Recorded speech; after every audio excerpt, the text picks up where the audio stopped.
I swear, this week is as long as an Indian soap opera. The final episode is nowhere in sight. Right. It's only Tuesday, but I feel like I've already survived 3 exam seasons. Yesterday, I actually hallucinated that today was Friday. I was so excited, planning to play games until 2 a.m. And then what? Did your mom crush your hopes? My mom walked past and casually said, "You're celebrating too early, kid. Tomorrow is only Wednesday." My soul evaporated right then and there.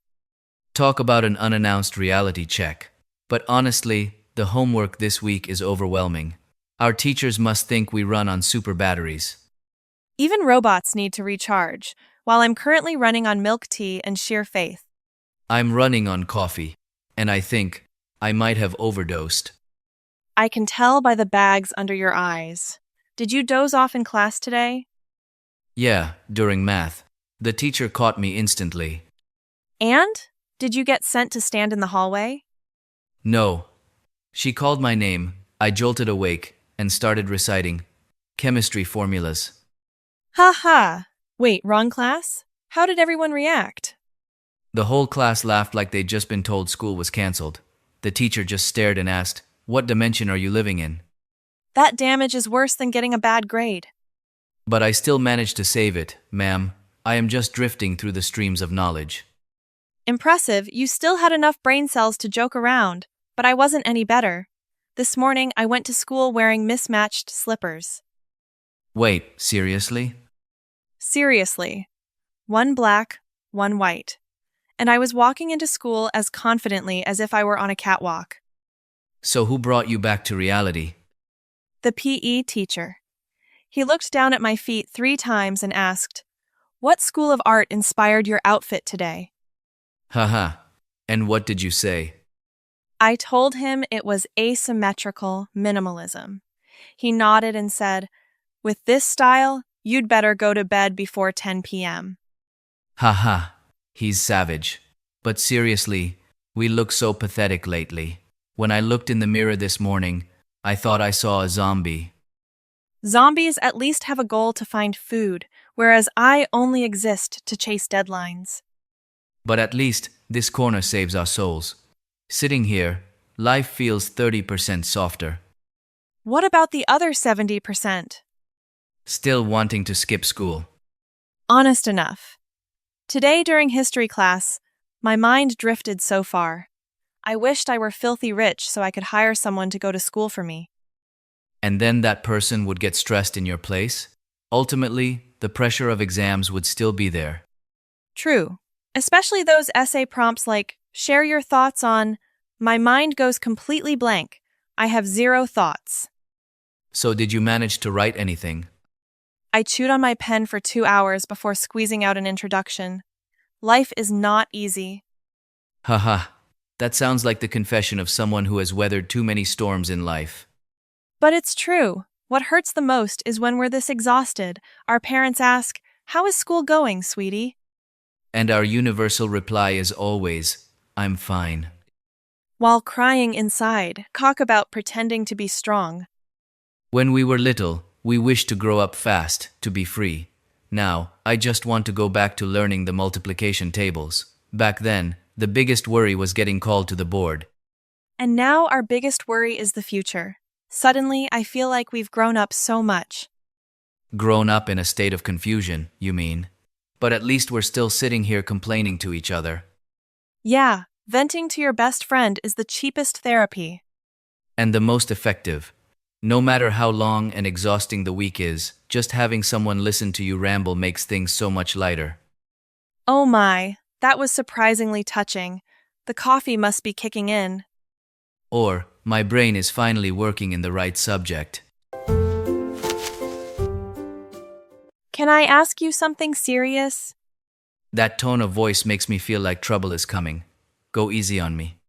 Do you still like them? That question makes me want to order a double shot of espresso to wake myself up. Which means you still do. Not exactly. People who still care always say, "Not exactly." Those who have truly moved on ask, "Who?" Okay, I give up. Still, just a tiny bit. That tiny bit is the most exhausting. It's enough to keep you remembering, but not clear enough to let you move on completely. Why are you talking like a heartbroken philosopher today? What about you and someone? There is no someone. I don't have an ex. Then what is it? It's the kind of person who was never yours, but still makes you feel sad as if you've broken up 8 times. That's the textbook definition of school romance. Never officially dated, but suffering like a professional. Remember back then? Just having them heart your story was enough to keep you happy all day. And now, seeing Rita and no reply for 10 minutes, and you start writing a multi-episode drama in your head. Exactly. I used to stay up until 2 a.m. just to wait for the green dot on their avatar to light up. And did they ever text you? Yes, they did. They texted, "What exam do we have tomorrow?" Haha, how romantic. Love blooming from a pile of study guides. And dying right when the end of class bell rings. Have you ever drafted a really long text and then deleted it all? A lot. Especially when I'm typing a whole cheesy paragraph, then read it back, feel like I'm being too desperate, delete everything, and just send a mindless sticker. Stickers are the perfect shield to hide our vulnerability. And the haha react is to mask disappointment. But the scariest word is still okay. That word is colder than the ice in this glass. I once sent a super long message pouring my heart out, and they just liked the message. Just a single red heart icon. Oh, that is literally the funeral of emotions. They leave a heart while yours breaks. The worst part is you don't even have the right to be mad. Because they didn't do anything wrong, they liked it after all. People with crushes are master analysts. I once spent an hour over-analyzing a story where they posted a sad song, convincing myself it was written for me. And the result? Turns out they were sad because the internet disconnected while they were climbing ranks in a game. Haha, falling alone, hurting alone, my friend. Exactly. They just post a picture of a glass of water, and we assume they are lonely, when in reality, they're just thirsty. But I've realized one thing. If someone actually likes you, you won't have to guess so much. Did I say something wrong? No. It's just that what you said squeezed my heart. It's too true to argue. Well, why talk about sad things? Remembering your old self-sabotage moments is much more fun.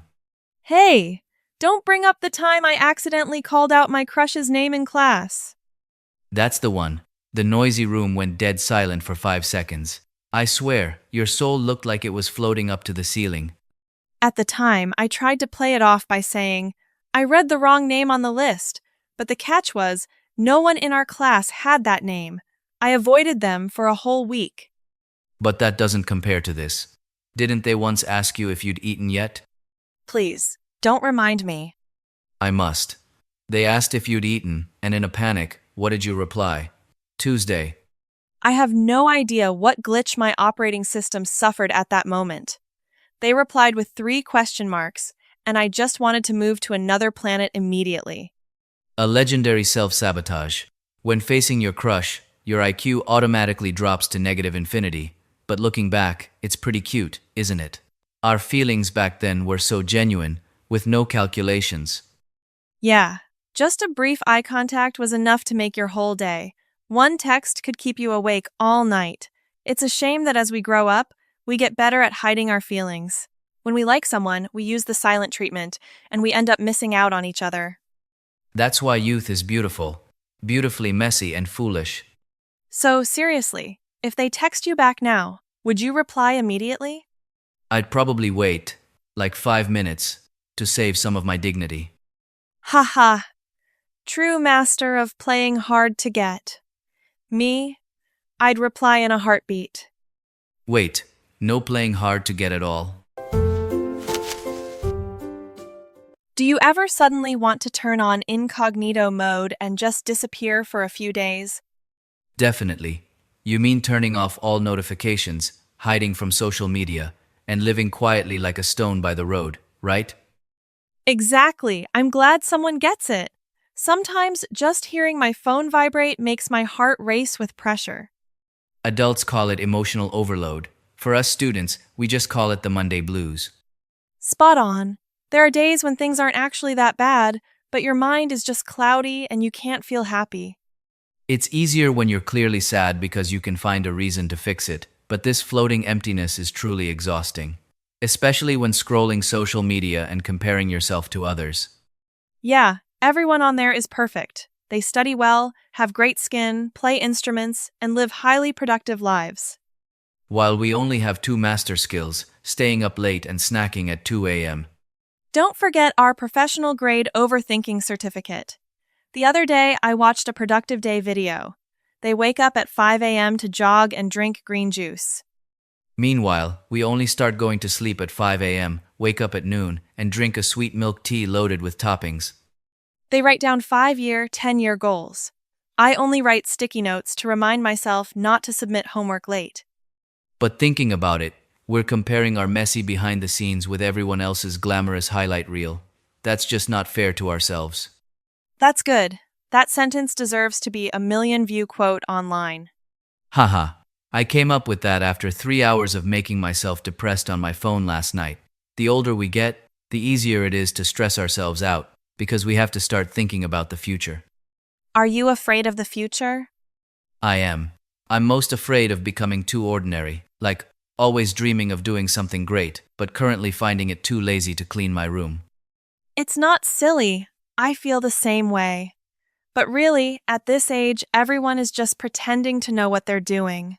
They look confident on the outside, but they're just as confused at night. Hearing that actually makes me feel much better. Turns out everyone is trying to act put together, while their insides are as messy as instant noodles in boiling water. Haha, so when you want to give up, what do you do? I go to sleep. Sometimes when I'm too tired, my mind just likes to dramatize everything. Once I wake up, the problems are still there, but at least I don't feel so stuck. True.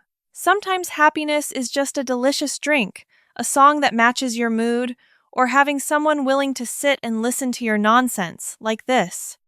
And the moments that seem the worst turn out to be when we grow the most. You have to hurt a little to know what you really need. Today we're talking so deeply, it feels like we're recording a healing podcast. So, what is your biggest dream? I want to live a life in the future where I don't have to pretend to be happy. What about you? I want to look back on my youth and not have to say, if only. Even if things are a bit chaotic right now, at least we lived truthfully and laughed genuinely. I think we'll be fine. Because even if we complain 100 times, we'll still keep trying tomorrow. And those who keep trying never truly lose. I feel so much lighter today. Thanks for this afternoon. Not everyone has the patience to sit and listen to my random thoughts for hours like this. Don't mention it, we're even. I needed someone to listen to me too.